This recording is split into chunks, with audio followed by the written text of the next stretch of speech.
ഈ ഒരു വീഡിയോ ഭാഗത്ത് നമ്മൾ നോക്കാനായിട്ട് പോകുന്നത് എങ്ങനെയാണ് ഓൺലൈനിൽ ഒരു GD എൻട്രിക്ക് അപേക്ഷ കൊടുക്കുക എന്നുള്ളതാണ്. GD എൻട്രി എന്ന് പറഞ്ഞാൽ നമ്മൾ നോർമലി ഒരു വാഹനം അപകടത്തിൽപ്പെട്ട് കഴിഞ്ഞാൽ ആക്സിഡന്റ് ഒക്കെ പറ്റി കഴിഞ്ഞു കഴിഞ്ഞാൽ അതിന് നമുക്ക് ഇൻഷുറൻസോ കാര്യങ്ങളോ മറ്റോ ക്ലെയിം ചെയ്തതിന്റെ ആവശ്യത്തിലേക്ക് ആക്സിഡന്റ് GD റിപ്പോർട്ട് ആവശ്യമായിട്ട് വന്നേക്കാം.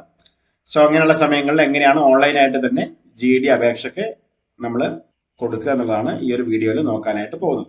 ഇവിടെ നമുക്ക് അപേക്ഷ സമർപ്പിക്കുന്നതിനായിട്ട് ആദ്യം തന്നെ ഒരു അക്കൗണ്ട് ക്രിയേറ്റ് ചെയ്യുകയാണ് ചെയ്യേണ്ടത്. ഇവിടെ ക്രിയേറ്റ് അക്കൗണ്ട് എന്നുള്ള ഓപ്ഷൻ ഉപയോഗിച്ചിട്ട് നമുക്ക് വളരെ സിമ്പിൾ ആയിട്ട് ഒരു അക്കൗണ്ട് ക്രിയേറ്റ് ചെയ്യാം. അപേക്ഷിക്കുന്ന ആളുടെ പേര് കൊടുക്കുക, ലാസ്റ്റ് നെയിം കൊടുക്കുക, മൊബൈൽ നമ്പർ കൊടുക്കുക, ഇമെയിൽ ID കൊടുക്കുക, പാസ്വേഡ് എൻ്റർ ചെയ്ത് ക്യാപ്ച എൻ്റർ ചെയ്ത് രജിസ്റ്റർ ക്ലിക്ക് ചെയ്യുമ്പോൾ തന്നെ ഒരു OTP ആ മൊബൈലിലേക്ക് പോകും. അത് വെരിഫൈ ചെയ്യുന്നതോടുകൂടി അക്കൗണ്ട് ആക്ടിവേറ്റ് ആവുന്നതാണ്. അക്കൗണ്ട് ഉള്ള ആളുകൾ ലോഗിൻ ചെയ്യുകയാണ് ചെയ്യേണ്ടത്. ലോഗിൻ എന്നുള്ള ഭാഗത്ത് ക്ലിക്ക് ചെയ്യുക. മൊബൈൽ നമ്പറും നമ്മൾ കൊടുത്തിരിക്കുന്ന പാസ്വേഡും വെച്ച് നമ്മൾ ലോഗിൻ ചെയ്യുക. സൈൻ ഇൻ എന്നുള്ള ഭാഗത്ത് ക്ലിക്ക് ചെയ്ത് ലോഗിൻ ചെയ്യുക. ലോഗിൻ ചെയ്തതിനു ശേഷം അപേക്ഷ കൊടുക്കുന്നതിന്റെ നമ്മൾ പോലീസിന്റെ സേവനങ്ങൾ എന്ത് ചെയ്യുമ്പോഴും ആദ്യം തന്നെ നമ്മൾ അവരുടെ പ്രൊഫൈൽ കംപ്ലീറ്റ് ചെയ്യണം. അതിനായിട്ട് ഇവിടെ മൈ പ്രൊഫൈൽ ഭാഗത്തോട്ട് പോയിട്ട് ഇവിടെ ഫോട്ടോ ഉൾപ്പെടെയുള്ള കാര്യങ്ങൾ കൊടുത്ത് മാൻഡേറ്ററി ആയിട്ടുള്ള എല്ലാ കാര്യങ്ങളും എൻ്റർ ചെയ്ത് കൊടുത്ത് സബ്മിറ്റ് ചെയ്യുമ്പോൾ ആ പ്രൊഫൈല് കംപ്ലീറ്റ് ആവുന്നതാണ്.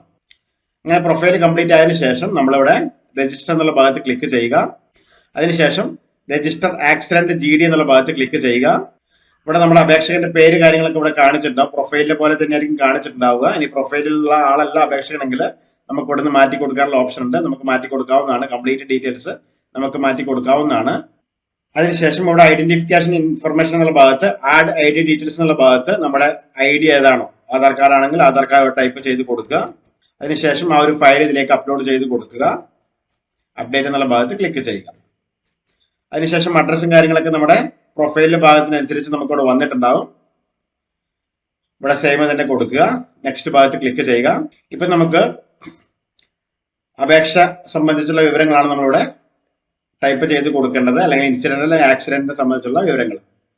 അടുത്തായിട്ട് ഇൻസിഡന്റ് ഡേറ്റ് ആൻഡ് ടൈമാണ് നമ്മളോട് ചോദിക്കുന്നത്. അപകടം നടന്നിരിക്കുന്ന ഡേറ്റ് അതുപോലെ തന്നെ ടൈമാണ് നമ്മളോട് ചോദിക്കുന്നത്.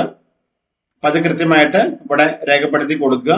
ഇവിടെ ഫ്രമും ടൂവും പ്രത്യേകിച്ച് മാറ്റമൊന്നും വരുത്തിക്കണ്ട. ഏകദേശം ഒരേ സമയം തന്നെ കൊടുത്താൽ മതിയാവുന്നതാണ്, അല്ലെങ്കിൽ 1 മിനിറ്റിന്റെ ഗ്യാപ്പ് ഇട്ടിട്ട് കൊടുത്താൽ മതിയാവുന്നതാണ്. അടുത്തായിട്ട് പ്ലേസ് ഓഫ് ഇൻസിഡന്റ് ആണ്, ഏത് സ്ഥലത്ത് വെച്ചിട്ടാണ് അപകടം നടന്നത് എന്നുള്ളതാണ്. അടുത്തായിട്ട് ആ ഒരു അപകടം നടന്ന സ്ഥലം ഏത് പോലീസ് സ്റ്റേഷന്റെ പരിധിയിലാണ് എന്നുള്ളതാണ് നമ്മൾ ഇവിടെ കൊടുക്കേണ്ടത്. അതിവിടെ സെലക്ട് ചെയ്ത് കൊടുക്കുക.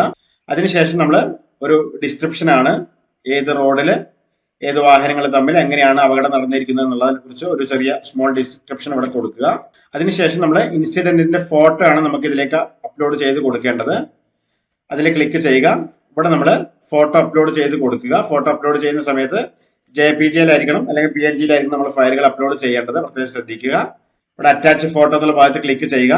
ഒന്നിലധികം ഫോട്ടോകൾ ഉണ്ടെങ്കിൽ നമുക്ക് 1 by 1 ആയിട്ട് ഇവിടെ അപ്ലോഡ് ചെയ്ത് കൊടുക്കാവുന്നതാണ്. ഇൻസിഡന്റ് ഇമേജുകൾ, അതായത് വണ്ടി ആക്സിഡന്റ് ആയിട്ടുള്ള ഇമേജുകൾ ഉണ്ടെങ്കിൽ അവിടെ കൊടുക്കാവുന്നതാണ്. അടുത്തായിട്ട് വാഹനത്തിന്റെ ഡീറ്റെയിൽസ് അവൈലബിൾ ആണോ എന്നുള്ളതാണ് ചോദിക്കുന്നത്. ഇവിടെ യെസ് കൊടുക്കുക. ഇവിടെ ആഡ് വെഹിക്കിൾ ഡീറ്റെയിൽസ് കൊടുത്തിട്ട് നമ്മൾ വാഹനം എന്ത് തരത്തിലുള്ള വാഹനമാണെന്ന് ഇവിടെ സെലക്ട് ചെയ്ത് കൊടുക്കുക. കാറാണെങ്കിൽ കാർ ടൈപ്പ് ചെയ്ത് കൊടുക്കുക. വാഹനത്തിന്റെ നമ്പർ കാര്യങ്ങളൊക്കെ ഇവിടെ ടൈപ്പ് ചെയ്ത് കൊടുക്കുക. ഡ്രൈവറുടെ പേര് ടൈപ്പ് ചെയ്ത് കൊടുക്കുക. ഡ്രൈവറുടെ ലൈസൻസ് നമ്പർ ടൈപ്പ് ചെയ്ത് കൊടുക്കുക. വാഹനത്തിന് ഇൻഷുറൻസ് ഡീറ്റെയിൽസ് ഇവിടെ ടൈപ്പ് ചെയ്ത് കൊടുക്കുക. അതുപോലെ തന്നെ ഡിസ്ക്രിപ്ഷൻ ആവശ്യമെങ്കിൽ ഇവിടെ കൊടുക്കുക. അതുപോലെ തന്നെ നമ്മളിവിടെ കൊടുക്കുന്ന സമയത്ത് എപ്പോഴും കൃത്യമായിട്ട് ശ്രദ്ധിക്കുക. നമ്മുടെ വാഹനത്തിന്റെ ഫോട്ടോ, അപകടം നടന്നതിന് ശേഷമുള്ള photo plus RC copy plus ഇൻഷുറൻസിന്റെ കോപ്പി, ഡ്രൈവറുടെ ലൈസൻസിന്റെ കോപ്പി, ഇത്രയും കാര്യങ്ങൾ നിർബന്ധമായിട്ടും ഇതിലേക്ക് അപ്ലോഡ് ചെയ്ത് കൊടുക്കുക. അപ്ലോഡ് ചെയ്ത് കൊടുത്തതിന് ശേഷം നമുക്ക് അവിടെ കാണിക്കും. അതിനുശേഷം സബ്മിറ്റ് ചെയ്യുകയാണ് നമ്മൾ ചെയ്യേണ്ടത്. അക്സെപ്റ്റ് ക്ലിക്ക് ചെയ്യുക. സബ്മിറ്റ് എന്നുള്ള ഭാഗത്ത് ക്ലിക്ക് ചെയ്യുക. സബ്മിറ്റ് എന്നുള്ള ഭാഗത്ത് ക്ലിക്ക് ചെയ്യുന്നതോടുകൂടി അപേക്ഷ ഫോർവേഡ് ആവുന്നതാണ്. ഇപ്പൊ ഞാൻ അതിനകത്ത് സബ്മിറ്റ് ചെയ്യുന്നില്ല. അതിനുശേഷം പോലീസിന്റെ ഭാഗത്തുള്ള വെരിഫിക്കേഷൻ ശേഷം ഓട്ടോമാറ്റിക് ആയിട്ട് നിങ്ങൾക്ക് ഈ ഒരു സർട്ടിഫിക്കറ്റ് ഇഷ്യൂ ചെയ്ത് വരുന്നതാണ്. ഈ ഒരു രീതിയിലാണ് നമ്മൾ ആക്സിഡന്റ് GD റിക്വസ്റ്റിന് അപേക്ഷ കൊടുക്കുന്നത്.